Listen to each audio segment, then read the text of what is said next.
Hi friends, welcome to Samayal Journey. இன்னைக்கு நம்ம சேனல்ல சிம்பிள் ingredients வச்சு ஈஸியா சூப்பரான ஒரு ஸ்வீட் பாதுஷா எப்படி செய்யறதுன்னு பார்க்க போறோம். வாங்க வீடியோக்குள்ள போலாம். பாதுஷாவுக்கு தேவையான மைதா 100 grams எடுத்துர்க்கேன். 100 grams மைதாவுக்கு 300 grams சுகர் சிரப்புக்காக எடுத்துர்க்கேன். நம்ம எடுத்து வச்சிருக்கிற மைதாவோட 2 பிஞ்ச் பேக்கிங் சோடா சேர்த்து நல்லா ஜலிச்சுக்கலாம். இப்படி செய்யறதுனால மைதா மாவோட பேக்கிங் சோடா ஈவனா மிக்ஸ் ஆகி நமக்கு பாதுஷா நல்லா வரும்.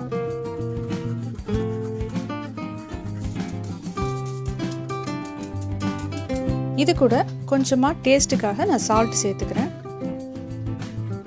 இப்போ எல்லாம் நல்லா மிக்ஸ் ஆயிடுச்சு. இது கூட இப்போ நம்ம நெய் சேர்த்துக்கலாம். 100 grams மைதாவுக்கு நான் 30 ml கீ சேர்த்துருக்கேன். நெய்யோடு சேர்த்து இந்த மாவை லைட்டாக மிக்ஸ் பண்ணிக்கலாம். இது கூட நான் ஒரு டீஸ்பூன் அளவுக்கு தயிர் சேர்த்து நான் கையாலே நல்லா பெசரி விட்டுக்கிறேன். இப்போ இதில் கொஞ்சம் கொஞ்சமாக தண்ணி சேர்த்து நம்ம சப்பாத்தி மாவு மாதிரி பிசைஞ்சிக்கலாம். இந்த டோவோட கன்சிஸ்டன்சி ரொம்ப லூஸாகவும் இல்லாமல் ரொம்ப டைட்டாகவும் இல்லாமல் ஒரு மீடியமாக இருக்கணும்.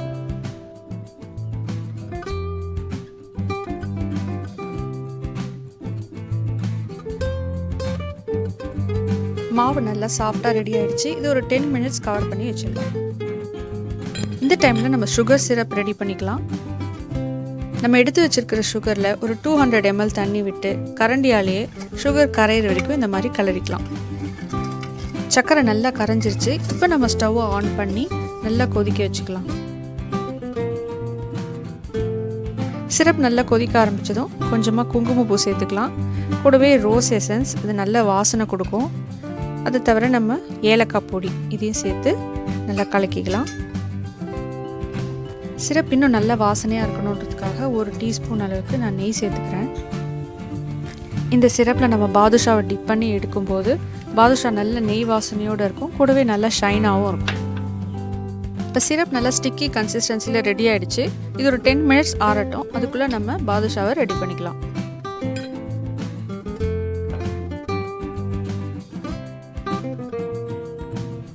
மாவு நல்லா சாஃப்டாக ரெடியாக இருக்குது. இதை ஒரு தடவை நல்லா இப்படி பிசைஞ்சு விட்டுட்டு சின்ன சின்ன பால்ஸாக ஈக்குவலாக எடுத்துக்கலாம். இப்போ எடுத்து வச்ச பால்ஸை கையில் இந்த மாதிரி சென்டரில் வச்சு நல்லா உருட்டிக்கலாம். உருட்டிட்டு அதை அப்படியே கொஞ்சம் தட்டையாக ஷேப்புக்கு கொண்டு வந்துட்டு நம்மளுடைய கட்டை விரலால் இந்த சென்டரில் ப்ரெஸ் பண்ணி ஒரு ஹோல் மாதிரி ஆக்கிக்கலாம்.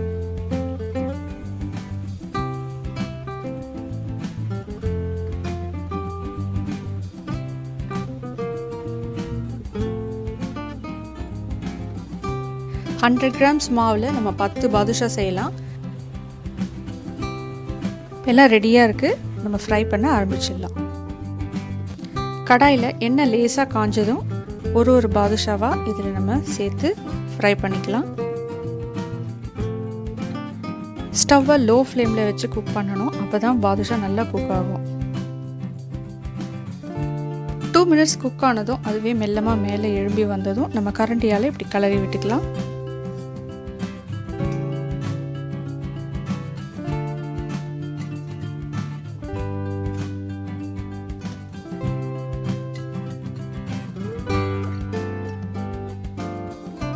இப்போ 2 பக்கமும் நல்லா கோல்டன் கலராக ஃப்ரை ஆகிடுச்சு. இப்போ இதை நம்ம ரெடி பண்ணி வச்சுருக்கிற சுகர் சிரப்பில் 20 minutesக்கு ஊற வச்சிடலாம். மிச்சம் இருக்கிற பாதுஷாவையும் அதே மாதிரி ஃப்ரை பண்ணிக்கலாம்.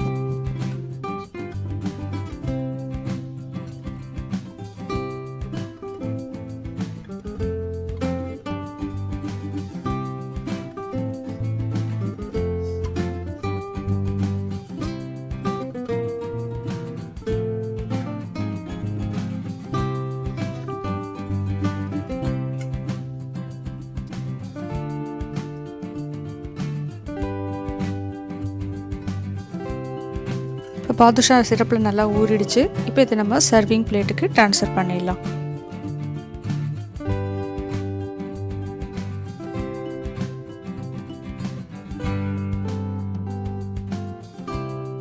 பாதுஷா ரெடி ஆயிடுச்சு. இப்போ கார்னிஷிங்க்கு ட்ரை ஃப்ரூட்ஸை நல்லா பொடியாக கட் பண்ணி இது மேலே போட்டுக்கலாம்.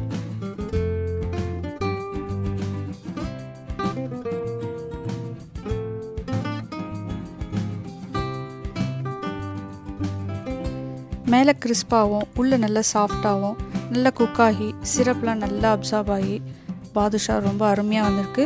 இப்போ நான் இதை போய் சாப்பிட போகிறேன். நீங்களும் இதை செஞ்சு பார்த்து சாப்பிட்டுட்டு உங்கள் கமெண்ட்ஸை கீழே இருக்க கமெண்ட்ஸ் பாக்ஸில் கொடுங்க. இந்த வீடியோ உங்களுக்கு பிடிச்சிருக்குன்னு நம்புகிறேன். பிடிச்சிருந்ததுன்னா லைக் பண்ணுங்கள், உங்கள் ஃப்ரெண்ட்ஸோட ஷேர் பண்ணுங்கள். அப்படியே மறக்காமல் சேனலை சப்ஸ்கிரைப் பண்ணுங்கள். இன்னொரு இன்ட்ரெஸ்டிங்கான ரெசிபியோட நான் உங்களை சமையல் ஜர்னியில் சந்திக்கிறேன். அது வரைக்கும் பாய்.